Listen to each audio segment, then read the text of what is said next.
I watched my husband point a gun at his stepbrother's head, and the only thing I could think was how much blood was going to ruin my Italian marble floors. Sung-ho was on his knees, face swollen beyond recognition, bleeding from places I didn't want to count. Jae-hyun's hand wasn't shaking. It never did. That's what made him terrifying.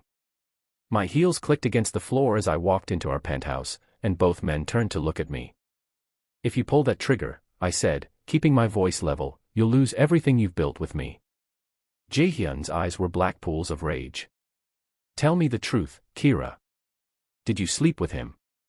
I looked at my husband, the man who'd killed 17 people with his bare hands, the man who'd once burned down an entire district to send a message, and I realized he actually believed his stepbrother had touched me. That's when I knew someone had played us both. Welcome back, my fierce hearts and midnight dreamers. Before we dive in, make sure you're subscribed. Hit that like button and tell me where you're watching from. I love seeing our little dark romance family stretch across cities, countries, and time zones.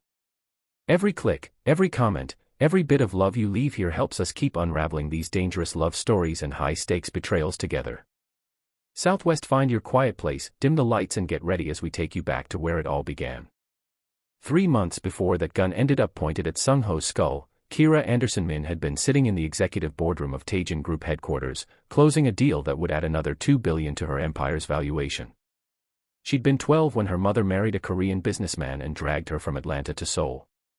She'd been 17 when her stepfather died and left his failing conglomerate to the black girl nobody thought belonged. She'd been 25 when she turned that dying company into an $8 billion empire. Now, at 30, she was untouchable. The Korean business world had learned to fear her name. Her husband had learned to love her for exactly that reason. Min Jae-hyun had been standing at the floor-to-ceiling windows of that same boardroom, watching his wife dismantle 3 senior executives who'd tried to embezzle from her company. He didn't need to say anything. His presence was enough. Everyone in Seoul knew who he was, what he did, even if they pretended not to. The legitimate business empire his father left him was just the surface. Beneath it ran the largest criminal syndicate in the city, an operation so vast and so brutal that even the police pretended it didn't exist. He was 32, cold as winter steel, and he'd killed his first man at 19. But when Kira had finished destroying those executives and turned to him with that satisfied smile, he'd kissed her in front of everyone because she was the only warmth he'd ever known. They'd been married 2 years. It had started as a power alliance and had become something neither of them had words for. The dinner where everything started to unravel had been Jae-hyun's idea. His stepbrother was coming home after 6 years in New York, and despite their complicated family history, Jae-hyun wanted to make an effort. Sung-ho was 8 years younger, born from their father's second marriage, the son who'd been spared the violence and groomed for legitimacy. Jae-hyun had always protected him from the darker side of their family business. Kira had worn a black dress that night, something elegant and expensive because she never wore anything else. Sung-ho had arrived with an easy smile and American mannerisms that made him seem harmless. He was 28, handsome in a softer way than his brother, with none of Jae-hyun's sharp edges. "You must be the famous Kira," Sung-ho had said, taking her hand. He'd held it a fraction too long. "Hyung didn't tell me you were this beautiful." Jae-hyun's response had been measured. "Sung-ho. She's my wife." Of course, of course." Sung-ho had released her hand but his eyes had lingered. "I just meant he undersold you. The business magazines don't do you justice." Kira had smiled politely and moved the conversation forward, but she'd noticed the way Jae-hyun's jaw had tightened. Her husband was many things, but jealous had never been one of them. Until now. The dinner had gone smoothly after that, or so it seemed. Sung-ho had been charming, asking about Taejin Group's expansion into Southeast Asia, complimenting the wine selection, telling stories about New York that made even Jae-hyun laugh. But when Sung-ho had helped Kira with her coat at the end of the night, his hand had brushed her shoulder, his fingers had touched the bare skin at the nape of her neck, and he'd leaned in to whisper, "We should have coffee sometime. I'd love to hear how you built your empire." Jae-hyun had been 5 feet away, talking to the restaurant manager. He'd seen everything. In the car ride home, he'd said nothing. Kira had reached for his hand and found it clenched into a fist. "He's young," she'd said. "He doesn't know better. He knows." Jae-hyun's voice had been quiet, which was always more dangerous than when he yelled. He knows exactly what he's doing. Then I'll handle it, Kira had said. Let me make it clear that I'm not interested. But Jae-hyun had turned to look at her, and there'd been something new in his eyes. Not anger. Fear. What if you are? Kira had almost laughed. Are you serious right now? I married you. I chose you. Some kid with a crush isn't going to change that. He's not a kid. He's a man. And you're the most desirable woman in Seoul. She'd kissed him then, hard enough to bruise, and said against his mouth, I'm also the most loyal. Remember that. But Sung-ho hadn't stopped. The next week, he'd shown up at Taejin Group headquarters with papers from Jae-hyun, documents about a joint venture between their companies. Kira's assistant Maya had sent him up, and he'd walked into her office with that same easy smile. Hyung thought we should coordinate on this deal, Sung-ho had said, setting the papers on her desk. He's tied up with some business in Busan, so he sent me instead. Kira had kept her voice professional. I'll review these and send my notes to Jae-hyun directly. He said you might say that. Sung-ho had sat down without being invited. He also said I should learn from you. That you're the smartest businessperson he knows. Your brother is generous with his compliments. He's honest. I've been reading about you, you know. How you turned a dying mid-tier company into a conglomerate. How you're the youngest self-made billionaire in Korea. How you did it all as an outsider. Sung-ho had leaned forward. That must have been lonely. Kira had stood up. This meeting is over. I'm sorry. Sung-ho had raised his hands. I didn't mean to overstep. I just meant that I understand what it's like to be underestimated. To have to prove yourself twice as hard because of who you are.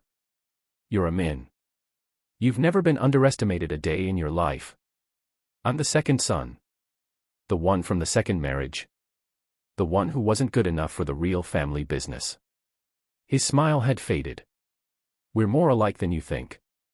Kira had walked to her door and opened it. We're nothing alike. And if you're trying to bond with me to get closer to Jae-hyun's operation, you're wasting your time. Sung-ho had stood, and for just a moment, his mask had slipped. What if I'm trying to get closer to you? Then you're stupider than I thought. Get out. He'd left, but not before saying, he doesn't deserve you, you know. A man who only knows how to destroy things can't appreciate someone who builds them. Kira had closed the door and immediately called Jae-hyun. He'd been in a meeting. She'd left a message telling him they needed to talk about his brother. But before Jae-hyun had called back, the gifts had started arriving. The first had been a rare orchid, the kind that cost thousands of dollars, with a note that read, for someone who thrives in any environment. Kira had thrown it away. The second had been a first-edition copy of a book about African-American business pioneers. The note had said, thought you'd appreciate this. You belong in here. She'd kept the book but burned the note. The texts had started after that. Late at night, when Jae-hyun was handling his other business. Innocent questions about market trends, about her strategies, about how she made decisions. Kira had ignored most of them, but Maya had convinced her to respond occasionally to avoid seeming paranoid. He's probably just eager to learn, Maya had said. You're legendary in business circles. But Kira's instincts had been screaming that this was wrong. Sung-ho wasn't acting like an ambitious younger brother-in-law. He was acting like a man running a campaign.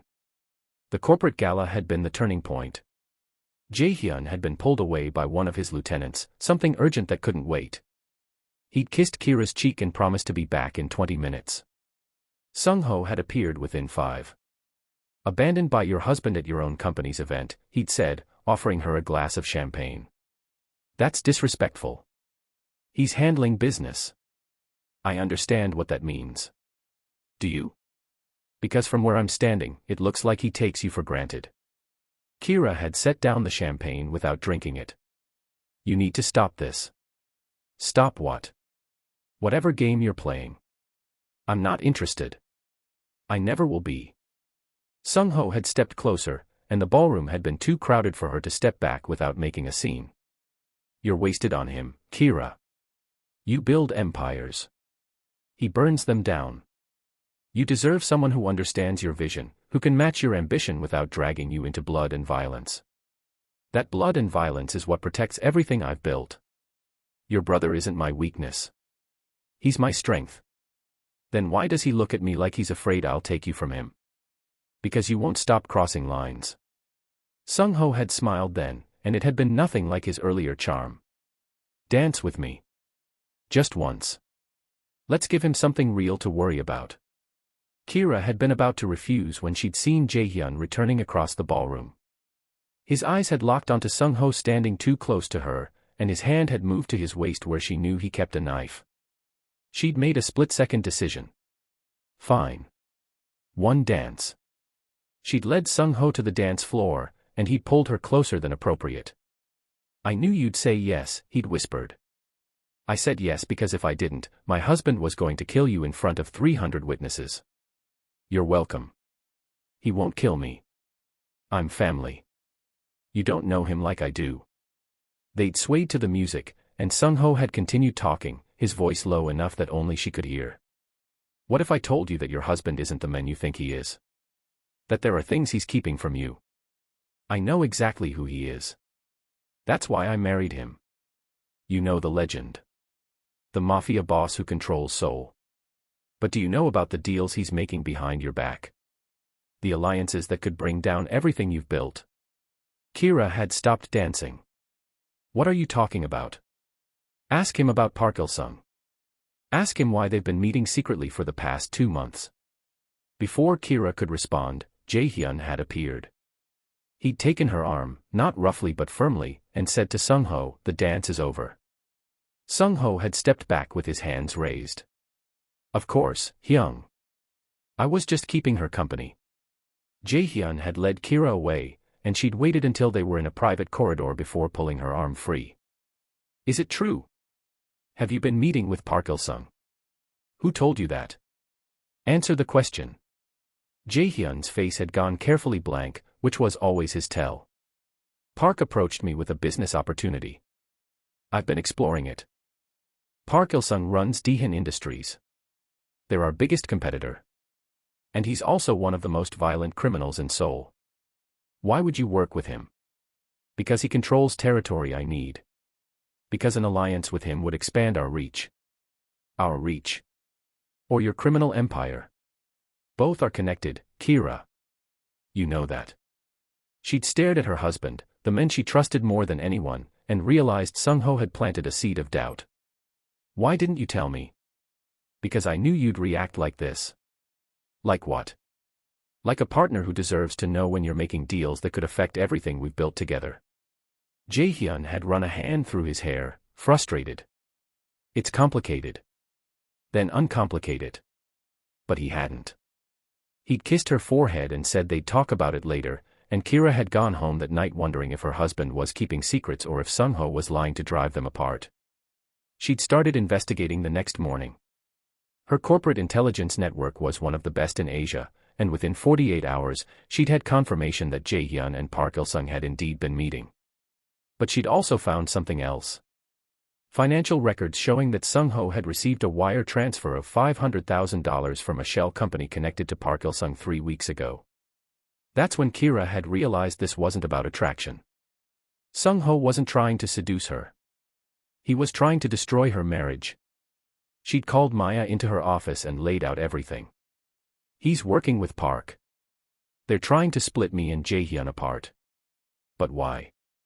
Maya had asked. What do they gain? Jae-hyun, distracted and emotional, is vulnerable.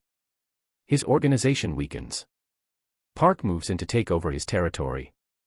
And with Jae-hyun destabilized, Taejin Group becomes vulnerable too. Park launches a hostile takeover while we're in chaos. That's insane. That's brilliant. And it's almost working. Kira had pulled up the security footage from her office building. Sung-ho's been here 7 times in the past 3 weeks. Always when Jae-hyun is out of town. Always finding excuses to see me. What are you going to do? I'm going to let him think it's working. I'm going to gather evidence. And then I'm going to destroy them both. But Kira hadn't counted on how far Sung-ho would go. 2 nights later, he'd shown up at her apartment. Jae-hyun had been in Busan handling a territorial dispute, and Kira had been working from home. When her doorbell had rung at 11 p.m., she'd checked the camera and seen Sung-ho standing there, looking disheveled. She'd opened the door with her phone already recording. "What are you doing here? I need to talk to you. It's about Jae-hyun." "Then call him. Please, Kira.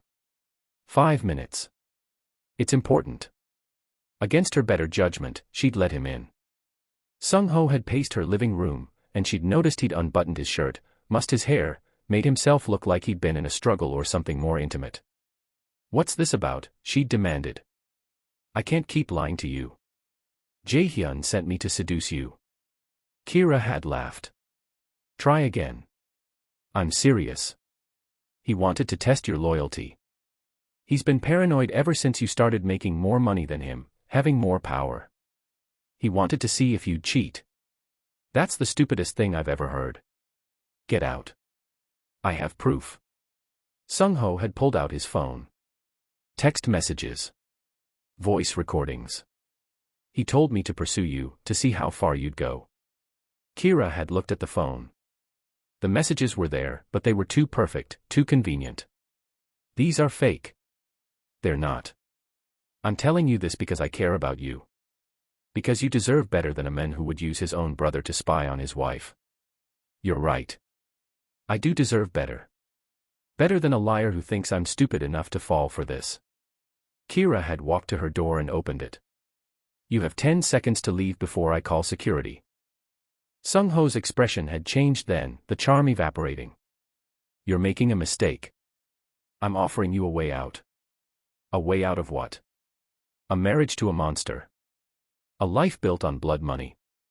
I can give you legitimacy, Kira. Real power, not the kind that comes from being a criminal's wife.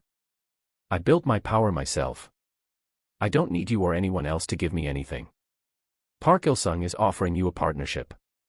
A merger between Taejin and Daehyun. You'd be CEO of the combined company. $50 billion in assets. All you have to do is leave Jae-hyun." There it was. The real play. "Tell Park that if he comes near my company, I'll bury him." Sung-ho had laughed. "You can't bury both of us. And you can't stop what's coming." He'd left, and Kira had immediately called Jae-hyun. But his lieutenant had answered, saying Jae-hyun was in a meeting that couldn't be interrupted. She'd left an urgent message, but by the time Jae-hyun had called back 2 hours later, Sung-ho had already sent him doctored security footage. The footage had shown Sung-ho entering Kira's apartment at 11 p.m. It had shown him leaving 37 minutes later with his shirt disheveled and his hair messed up. It hadn't shown their conversation or Kira's clear rejection. Just the arrival and departure, timed to look exactly like what it wasn't. Jae-hyun had seen the footage at 4 a.m. He'd driven back to Seoul immediately. By 6 a.m., his men had grabbed Sung-ho from his apartment. By 7 a.m., Jae-hyun had beaten his stepbrother nearly to death in the penthouse where Kira would find them an hour later. Standing in that penthouse with blood on her marble floors, Kira had pulled out her tablet and forced her husband to watch the real footage, the recording she'd made that showed everything Sung-ho had said, everything he'd admitted. Jae-hyun's hands had started shaking then. Not from anger but from the realization of what he'd almost done. He wasn't trying to seduce you. No. He was trying to make you think he had. To make you paranoid, violent, unstable. Park Il-sung. Everything traces back to him. The money, the plan, all of it. Sung-ho had managed to lift his head, blood running from his mouth. It would have worked if she wasn't so goddamn smart. Jae-hyun had turned to his brother, and Kira had seen the exact moment his rage redirected. Who else is involved? Go to hell. Tell me who else Park has in my organization or I will make you wish I'd just shot you. Sung-ho had lasted 3 minutes before he'd given up 6 names. Men Jae-hyun had trusted, men who'd been feeding information to Park for months. When he'd finished talking, Jae-hyun had stood up and looked at Kira. I almost killed him for nothing. You almost killed him because you didn't trust me to handle it myself. I'm sorry. Sorry doesn't fix this. Kira had turned to Sung-ho. You're leaving Seoul tonight. If you ever come back, if you ever contact anyone in this family again, I'll let him finish what he started. You're letting me go.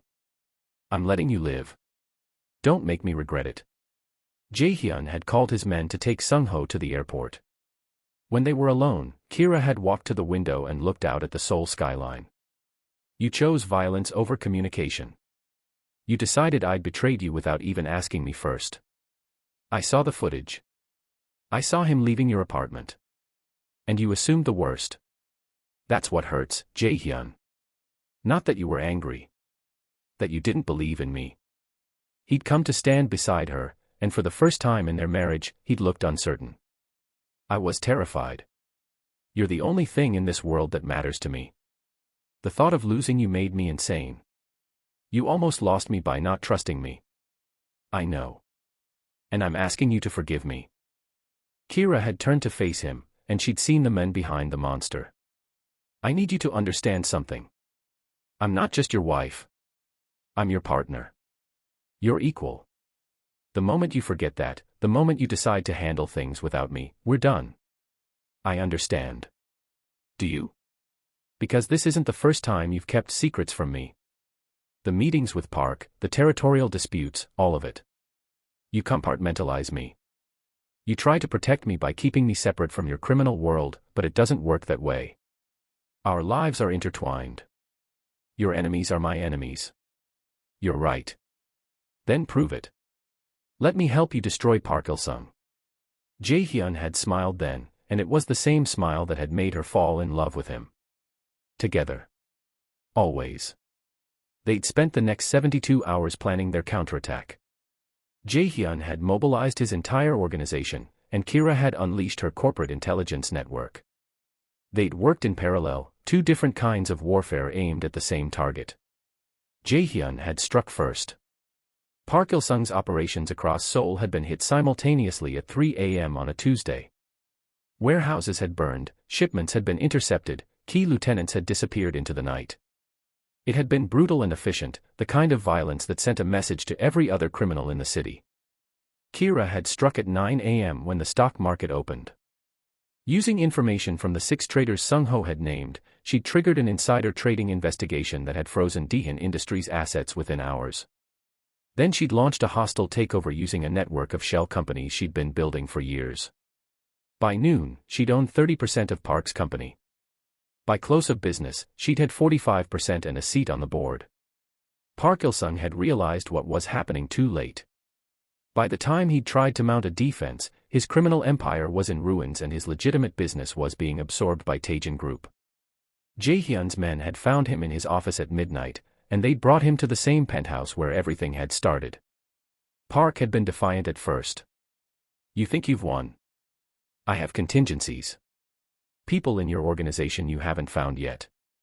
Kira had walked into the room then, and Park's confidence had evaporated. There are no contingencies, she'd said. I found every single person you bought. Every account you opened. Every plan you made. You're finished. You can't do this. I have connections, protection. Had. Past tense. Kira had placed papers on the table in front of him. Sign these. Transfer controlling interest in Daehan Industries to Taejin Group. In exchange, you get to leave Korea alive. And if I refuse? Jae-hyun had placed a gun on the table next to the papers. Then I handle this my way. Park had looked between them, and whatever he'd seen had made him pick up the pen. He'd signed every document, transferred every asset, and when he was done, Jae-hyun had pistol-whipped him once for good measure. That's for making me doubt my wife. They'd had Park put on a plane to somewhere that didn't have an extradition treaty. Kira had made sure he'd arrive penniless, with nothing but the clothes on his back and a lifetime of looking over his shoulder. In the quiet of their penthouse afterward, Kira had poured them both drinks. We make a terrifying team. We always have. Jae-hyun had taken the glass but hadn't drunk yet. I meant what I said. I'm sorry for not trusting you. I know. And I forgive you. But this can't happen again. We're partners, Jae-hyun. In everything. The business, the violence, all of it. You don't get to protect me by shutting me out. I won't. I promise. He'd raised his glass. To us. The most dangerous power couple in Seoul. Kira had touched her glass to his. The most dangerous power couple anywhere. They'd made love that night with a new understanding between them. Kira wasn't just the billionaire wife anymore. She'd proven she could be just as ruthless, just as strategic, just as deadly as her mafia boss husband. And Jae-hyun had learned that his greatest strength wasn't his criminal empire or his reputation for violence. It was the woman who'd chosen to stand beside him. 6 months later, Taejin Group had absorbed Daehan Industries completely. The combined company was worth $52 billion, and Kira had been named CEO of the new conglomerate. Jae-hyun's criminal empire had expanded into territories that Park had once controlled, making him the undisputed power in Seoul's underworld. They'd been at a corporate event, one of those tedious galas where Seoul's elite pretended they didn't know where half the money in the room came from. A young executive had approached Kira with a smile that was too familiar, a compliment that lingered too long. Jae-hyun had tensed beside her, his hand moving toward his waist. Kira had caught his hand and squeezed it. She'd turned to the executive and said something polite but dismissive, and the men had backed away immediately. When she'd turned back to Jae-hyun, she'd seen him smiling. "What?" she'd asked. "I was about to handle that." "I know. But I handled it first." "You did." He'd kissed her temple. "I'm learning." They'd stood there together, hands intertwined, as cameras had flashed around them. Seoul's most dangerous power couple, finally and completely unbreakable. Not because they'd never face threats again, but because they'd learned to face them together. In a hotel room in Los Angeles, Sung-ho had been watching Korean news on his laptop. He'd seen the coverage of the gala, seen his brother and Kira looking happier and more powerful than ever. His phone had buzzed with a text from an unknown number. Just a photo of him walking down a Los Angeles street, taken from across the road. In the center of his chest was a red dot, the kind a laser sight would make. The message below the photo had been simple. "We know where you are." Sung-ho had closed his laptop and looked out the window. He'd spend the rest of his life running, always wondering when his brother would decide that exile wasn't punishment enough. He'd played a game he couldn't win against two people who'd turned out to be perfectly matched. Back in Seoul, Kira and Jae-hyun had left the gala early. In the car, she'd rested her head on his shoulder, and he'd wrapped an arm around her. "Do you ever regret it?" he'd asked. "Marrying into this life?"